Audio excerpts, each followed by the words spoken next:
kami dari Prodi Bimbingan Konseling Islam akan memenuhi tugas UAS mata kuliah pengantar konseling.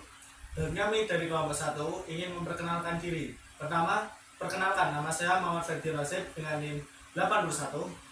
Perkenalkan, nama saya Sinta Vera Veronica, NIM 82. Perkenalkan, nama saya Nisrina Nusdanti, NIM 108. Saya Zulfiana Sari Adila, NIM 101.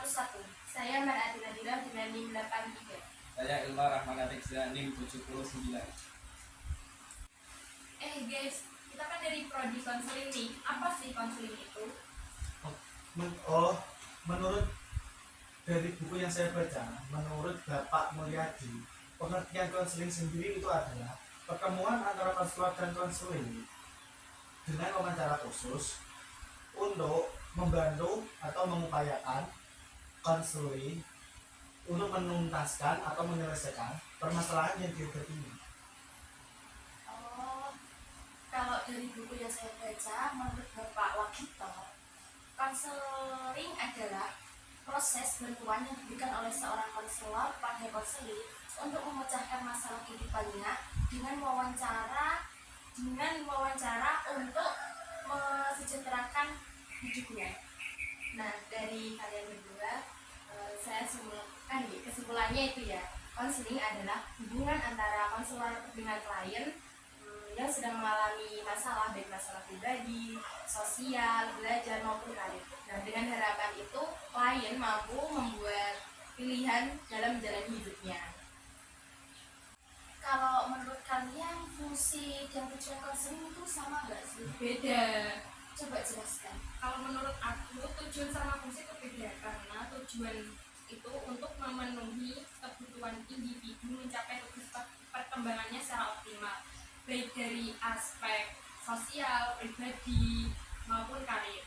Fungsinya itu ada 5, 1 preventif, 2 pengembangan, 3 pembahasan, 4 pengatasan, 5 penyaluran.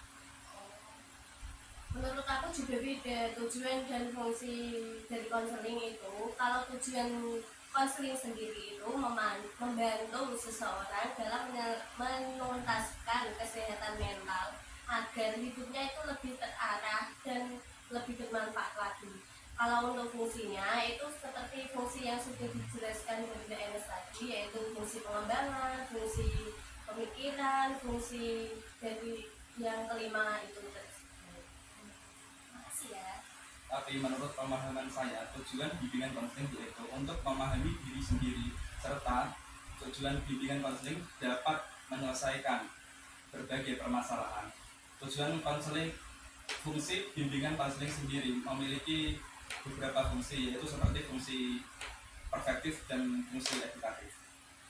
Makasih ya guys. Terus apa sih pentingnya konseling itu untuk pendidikan? Nah, konseling itu penting bagi pendidikan karena untuk membantu mengembangkan potensi diri secara optimal. Dan apa pengaruhnya? Untuk pengaruhnya sendiri itu ada 3 aspek, yaitu aspek akademik, aspek pribadi, dan aspek sosial. Aspek akademik sendiri mempunyai pengertian, yaitu membantu peserta didik untuk meningkatkan potensi akademik, potensi belajarnya sendiri, dan juga dapat untuk karirnya ke depannya. Untuk aspek pribadi, pengertiannya yaitu membantu peserta didik untuk lebih mengenal dirinya sendiri dan dapat bisa membantu untuk seperti kalau ada masalah dia dapat mengatasi dirinya sendiri. Yang terakhir yaitu aspek sosial. Untuk aspek sosial sendiri yaitu pengertiannya membantu peserta didik untuk dapat aktif atau di lingkungan sosial seperti di masyarakat atau di sekolah gitu. Terus Beberapa contoh, salah satunya yaitu misal ada peserta didik yang kesulitan dalam melakukan pembelajaran, peserta didik dapat diberikan bimbingan belajar oleh konselor untuk meningkatkan prestasi peserta didik di bidang akademiknya. Nah, kalian tahu nggak sih bagaimana jika prinsip bimbingan konseling itu tidak berjalan dengan baik? Jika konseling tidak berjalan dengan baik, maka layanan ini tidak akan efektif dalam memenuhi individu mencapai perkembangan optimal. Menurut saya, jika prinsip bimbingan konseling tidak berjalan dengan baik, maka akan berdampak negatif bagi seseorang yang membutuhkan bimbingan tersebut. Nah, dampak negatif tersebut diantaranya yang pertama yaitu seseorang tidak dapat berkembang secara optimal. Kemudian, seseorang mengalami masalah psikologis. Dan yang terakhir yaitu seseorang mengalami kesulitan dalam beradaptasi dengan lingkungannya. Kalau menurut saya akan menyebabkan terganggunya proses kelancaran layanan dan proses kelancaran dari layanan BK tersebut. Terima kasih. Menurut kalian apa saja sih asas-asas konseling?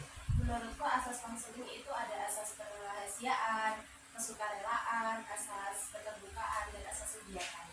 Nah, jadi untuk menurut saya itu masih kurang ya. Saya ingin menambahi, yaitu ada asas kekinian, kemandirian, kedinamisan, dan ketepatan. Masih kurang kayak gitu. Coba apa lagi, coba sebutkan. Masih ada asas kenormatifan, asas keahlian, asas alih tangan, dan yang terakhir yaitu asas tubuh yang dayani. Jadi asas konseling itu ada 12. Oke teman-teman, saya mau bertanya, bagaimana sih konseling dapat membantu seseorang untuk mencapai tujuan hidupnya? Konseling dapat memastikan bahwa seseorang mendapatkan dukungan yang tepat untuk mengoptimalkan potensi mereka, mengatasi masalah yang mungkin timbul, mempersiapkan diri untuk masa depan, dan mencapai kesejahteraan. Konseling juga dapat membantu mengembangkan dan mengembangkan kemampuan dan keterampilan untuk mencapai tujuan yang sudah ditentukan. Konseling dapat membantu individu mengatasi hambatan yang menghalangi tujuan mereka untuk mencapai tujuannya. Oh, begitu. Terima kasih ya. Ya. Oke guys, jadi sekian pemaparan dari kelompok kami. Jika ada salah kata, kami mohon maaf yang sebesar-besarnya. Wabillahi taufiq wal hidayah.